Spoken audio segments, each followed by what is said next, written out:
Resident Evil Requiem rewards the players who actually stop and look around. From a cursed bedtime story in a locked cell, to a squeaky block of tofu wearing an RPD hat, and a tiny bear charm carrying Leon and Ada's entire relationship. These 10 details are the reason Capcom fans replay this game over and over. And we're going through all of them. Starting off at number 10. If you know Resident Evil, you know Tofu. And if you know Tofu, you already know Capcom was going to sneak him in somewhere. The question was just where. So when you're exploring the RPD during the Raccoon City section, slow down. Because Tofu is hiding in 3 different spots across the building. The reception, the west corridor, and the operations room. And most players are so focused on surviving that they walk straight past all 3. Tofu gives you a hint he's there. Stop moving in those areas and just listen. There's this faint, ridiculous little squeaky sound coming from somewhere nearby.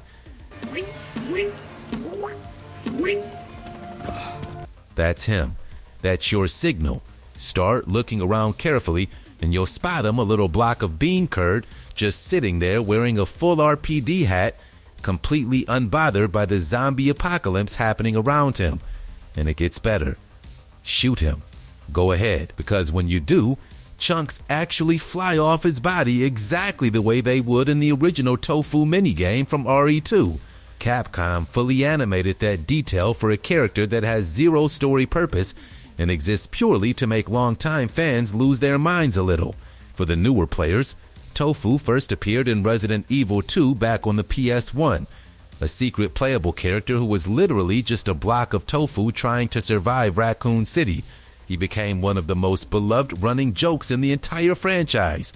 And here he is again, 27 years later, still showing up to work. 3 locations. 1 ridiculous hat. Fully destructible bean curd. Capcom really said why not. At number 9.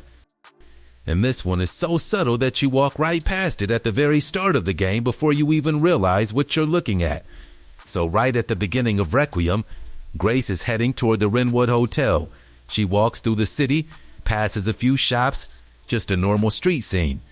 And tucked in there, completely in the background, is a restaurant called Grill 14.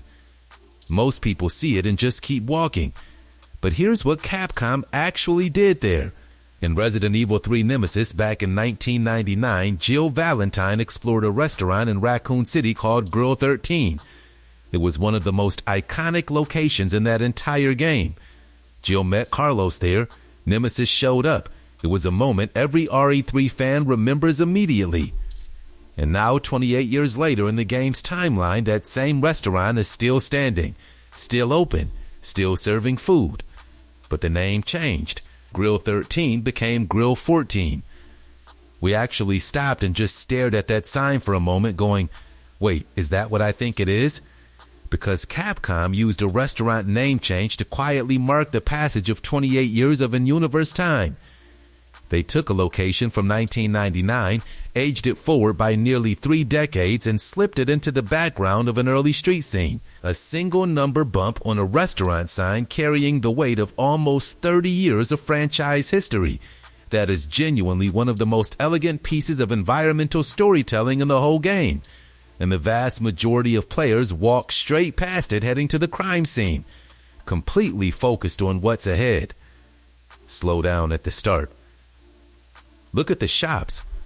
Grill 14 is right there waiting for you. Now number 8. And this one connects 2 completely different corners of the Resident Evil universe in the most unexpected way. And the moment it clicks, you honestly stop and go, wait, is that what I think it is? So early in Requiem, Grace discovers a blind girl named Emily locked inside a holding cell in the care center. And Emily is doing something that seems usual at first glance. She's reading a book in Braille, just sitting there in her cell reading. Most players focus entirely on getting the wristband to unlock that cell and keep pushing forward. The book barely registers. But go back and actually look at it once you get inside. Because that book is called Village of Shadows. And if you played Resident Evil Village, that title should hit you like a freight train. That is the exact same book that appears at the very beginning of RE8. Mia Winters is reading it as a bedtime story to her newborn baby Rose, a dark, creepy folktale, while Ethan stands there completely unsettled by it. It was one of the first details that told you something was deeply wrong in that household. We stood in that cell just staring at that book going, Capcom actually brought this back. And the detail that makes it even more interesting is the Braille angle. Emily is blind. She experienced the care center's experiments firsthand. And this specific book, a horror folktale about a village of shadows, is her only escape from that reality. Capcom connected RE8 and RE9 through a blind girl reading a cursed bedtime story in a locked cell. The book just sits there. Most players unlock the cell, grab what they need, and move on. The Village of Shadows connection goes unnoticed. Number 7. And look, and this one is hiding in the most obvious place imaginable, and that's exactly why almost everyone misses it. Early in the game, when Leon parks his car in Raccoon City, most players are already looking ahead, already thinking about what's coming next. Totally understandable. But stop for a second and look at the license plate on that car. Really look at it. It reads ND9642. Most people see it and just keep walking. But those 4 digits are actually a complete timeline of Leon S. Kennedy's entire career. 9, 6, 4, 2 Resident Evil 9, Resident Evil 6, Resident Evil 4, Resident Evil 2. Every single mainline game Leon has ever starred in, listed right there on his license plate in reverse order. Capcom basically printed his entire legacy on the back of his car and trusted that the right person would eventually stop and notice. And here's what makes it even better. It works as a full circle moment. Leon started his journey in Raccoon City in RE2, and here he is back in Raccoon City in RE9, with every chapter of his story quietly listed behind him. Capcom knew exactly what they were doing with that detail. Once you see it, you genuinely cannot unsee it. Number 6. And this one genuinely got us, because it's easy to walk past, easy to ignore, and the moment you actually stop and read it, it hits completely differently. So when Leon reaches the STARS office in the RPD, the whole area is full of callbacks and references. Most players are focused on the scavenger hunt, grabbing items, moving forward. But somewhere in that office, Barry Burton left behind a to-do list. Just a simple handwritten note. And we almost walked straight past it. Stop and read it. Because that list tells you everything about who Barry was as a person. It mentions preparing Leon's training plan for his arrival. It mentions joining Jill Valentine at the shooting range. It mentions picking up his daughter from soccer practice. And it mentions finding a missing library book, the same book that becomes part of the Rebecca Chambers Easter egg trail later in the game. We just stood there reading that list for a long moment. Because this is Barry Burton's last to-do list. Written before Raccoon City became what it is now. A man planning an ordinary week, training the new guy, spending time with Jill, picking up his kid from practice, completely unaware of what was coming. Capcom turned a single handwritten note into one of the most quietly devastating details in the entire game. Players rush through that office looking for key items and puzzle clues. The to-do list sits there the whole time, easy to miss, asking absolutely nothing of you, just waiting for the right person to slow down and actually read it. And almost nobody does. Number 5. And this one is so easy to miss because it looks like just another puzzle item. Most players grab it, use it, move on, and never think about it again. So when Grace reaches the building near the helipad, she finds a wine bottle sitting on a shelf, and the game wants you to open it to get a key item hidden inside, the double helix model. So every single player picks this bottle up, every single one. And almost nobody actually reads the label, because if you stop and look at that wine bottle before you open it, the label says Sanguis Virginis.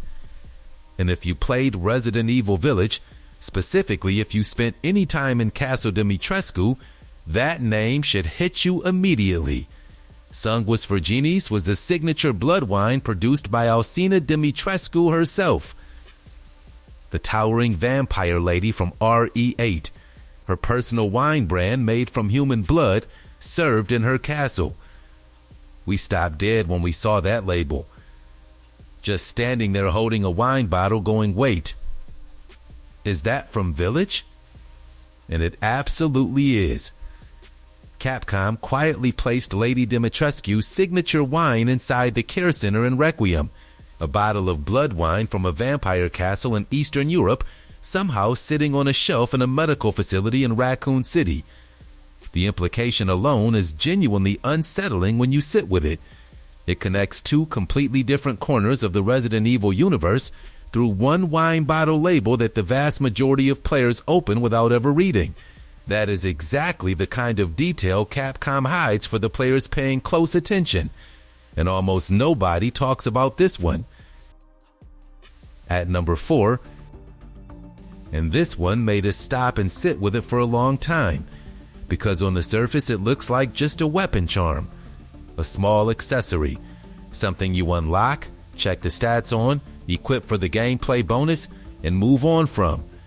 But once you know the full story behind it, it becomes one of the most quietly emotional Easter eggs in this entire game. So in Requiem, there is a charm called the Cute Bear, a small teddy bear accessory you unlock and attach to your weapon.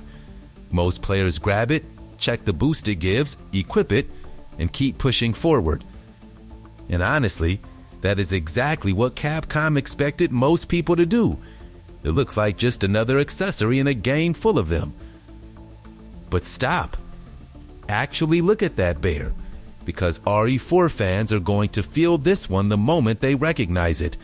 That exact same teddy bear keychain appears at the very end of Resident Evil 4. After Leon defeats Sadler, at the absolute final moment of the entire game, Ada Wong shows up one last time. She walks in, hands Leon a key, the jet ski key, and attached to that key is a small cute bear charm, a tiny quiet parting gift from Ada before she disappears into the night all over again. No explanation, no goodbye, just the bear. We just stood there holding that charm in Requiem going, that is Ada's bear. In Requiem, Ada Wong is completely absent. Capcom made a very deliberate choice to keep her out of the story entirely. For a character so deeply woven into Leon's journey across RE2, RE4, and RE6, her absence carries real weight the moment you realize she is simply not showing up this time. But they placed her bear charm in Leon's hands anyway. And the location makes the whole thing even more meaningful. The cute bear is found in the RPD parking garage, the exact spot where Leon and Ada first met in Resident Evil 2. Their entire history together started right there in that garage. And now, decades later, her bear is sitting in that same place, quietly waiting for him. Capcom connected the beginning of their story and the silence of her absence through one tiny accessory, one small bear, carrying the entire weight of 2 people across 4 games. And it is sitting right there in Leon's hands the whole time. Number 3. And honestly, we had to put the controller down for a second when we found this one, because once you see it, you feel it. So when you reach Raccoon City as Leon, Barry's RPD puzzle eventually leads you to a locker, and most players crack it open, grab what they need, and keep moving. Makes sense? A lot is happening here, but stop. Actually look at everything inside that locker, because sitting right there among the contents are actual video game discs. Mega Man 8, Street Fighter Alpha 2, and then right there at the back, the original Resident Evil, PS1 box art, bright red font, completely unmistakable. Most people see the discs and just keep moving, but think about what Capcom actually did here. Resident Evil as a video game product exists inside the Resident Evil universe. Someone in this world, in Raccoon City, sat down on their couch, put that disc into their PlayStation, and played Resident Evil 1 as entertainment. As a fun Friday night, while the actual Umbrella Corporation was operating in their city in real life. And we just stood there staring at that locker going, wait, seriously? Someone packaged those events up and sold them right there in Raccoon City, and the people who bought it played it unaware. That detail is sitting in that locker every single run. Almost nobody connects it. Number 2. The kind of detail that hits you hard once you realize what you are actually looking at. And when it clicks, it just stays with you. So when Leon reaches the RPD, the whole building is a graveyard of memories. Destroyed, dusty, completely hollowed out by time and the missile strike. Every room tells a story and corner holds something. And pushed away in one specific corner of the Raccoon City Police Department, easy to walk straight past, is a jacket. Just a jacket sitting there, dusty, moldy. But look at it, because that is Chris Redfield's Made in Heaven jacket, one of the most iconic unlockable costumes from the original Resident Evil games. Chris's personal jacket, sitting abandoned in the ruins of the RPD like it was left there decades ago, and the world just kept moving forward without it. We genuinely stopped moving when we recognized it. Because think about what that jacket actually represents. Chris Redfield has been part of this franchise from the very beginning. One of the 2 original protagonists of Resident Evil 1. The person who started everything. The reason this franchise exists the way it does today. And here in RE9, decades later in the timeline, his jacket is sitting in a dusty corner of a destroyed police department, collecting mold while Leon walks through the ruins of a city that changed the entire world. And Capcom made a very specific choice with it. The jacket just sits there. All you can do is look at it.